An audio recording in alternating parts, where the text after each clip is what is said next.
মাননীয় স্পিকার, আপনাকে ধন্যবাদ আমাকে কথা বলার সুযোগ দেওয়ার জন্য।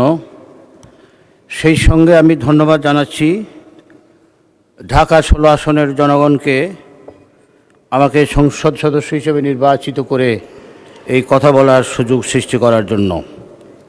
মাননীয় স্পিকার, আমরা সকলেই জানি ঢাকা শহরের উত্তর অংশের পল্লবী ও রূপনগর একটি তুলনামূলকভাবে কম উন্নত এলাকা। এখানকার অধিকাংশ অধিবাসী নিম্ন আয়ের এবং তারা শ্রমজীবী। তারা সবসময় অভাব অনটনের সঙ্গে যুদ্ধ করে বেঁচে থাকে, কিন্তু তাদের সুচিকিৎসার কোনো ব্যবস্থা নাই। আমি যতটুকু জানি, পল্লবী এবং রূপনগরে তো নয়ই, বৃহত্তর মিরপুর নিয়ে যে 3টে আসন হয়েছে, ঢাকা 15, ঢাকা 16 এবং 14, এই 3টে আসনের মধ্যে কোথাও একটি সরকারি জেনারেল হাসপাতাল নাই। আমার মাননীয় স্বাস্থ্যমন্ত্রীর নিকট প্রশ্ন যে মিরপুর এলাকায়, এই বৃহত্তর মিরপুর এলাকায় যদি সুযোগ হয়, আমার এলাকায় রূপনগর এবং পল্লবীতে এখানে অনেক সরকারি জমি আছে বলে আমি জানি, এই এলাকায় একটি জেনারেল হাসপাতাল করার কোনো পরিকল্পনা আছে কি না। ধন্যবাদ মাননীয় স্পিকার। মাননীয় সদস্যবৃন্দ, জরুরি জনগুরুত্ব সম্পন্ন বিষয়ে মনোযোগ আকর্ষণ বিধি 71-এর আওতায় প্রাপ্ত নোটিশ সমূহের উপরে 2 মিনিটের আলোচনার পর্ব এখানে শেষ হলো। দিনের কার্যসূচি অনুযায়ী এখন বলেন বিরোধী দল নেতা। ধন্যবাদ আপনাকে। আমি আজকের যে কর্মসূচি পেয়েছি, সেখানে সম্পূরক কার্যসূচি বলে আরেকটা পেজ পেয়েছি।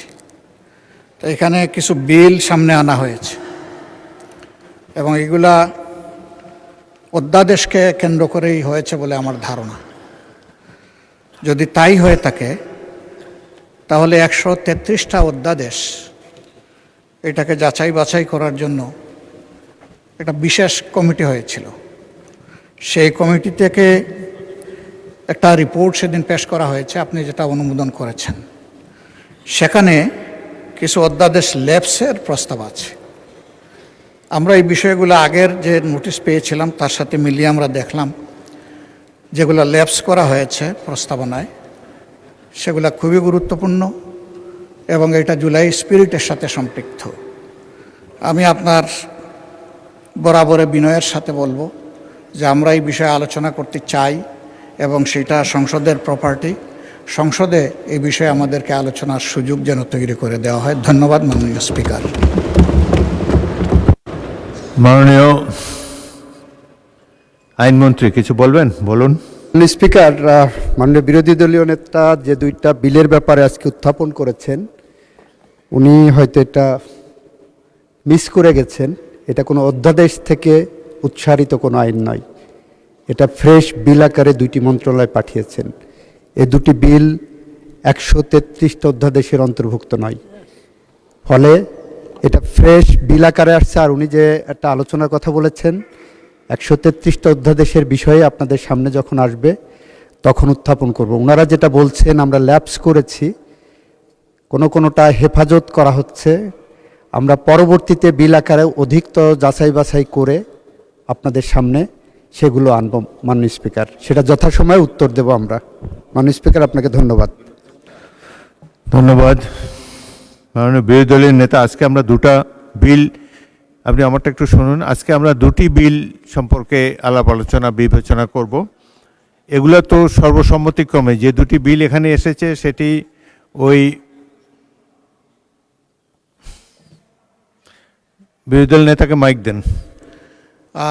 বিগত ঈদের সময় যেভাবেই হোক অনেকগুলো মানুষের জীবন চলে গেছে এবং এর মাঝে 2টা ঘটনা খুবই হৃদয় বিদারক। একটা ট্রেনের সাথে বাসের সংঘর্ষ কুমিল্লায়, আর একটা ফেরিতে ডুবে অনেকগুলো মানুষের জীবন। আমরা কি অনুরোধ করতে পারি যে তাদের জন্য এই মহান সংসদে আমরা একটু দোয়া করব, তাদের মাগফিরাতের জন্যে, এবং তাদের আত্মীয় স্বজন তারা সহ আরও যারাই নিহত হয়েছেন তাদের জন্য আমরা দোয়া করব, তাদের আত্মীয় স্বজনের জন্য দোয়া করব। ধন্যবাদ মাননীয় স্পিকার।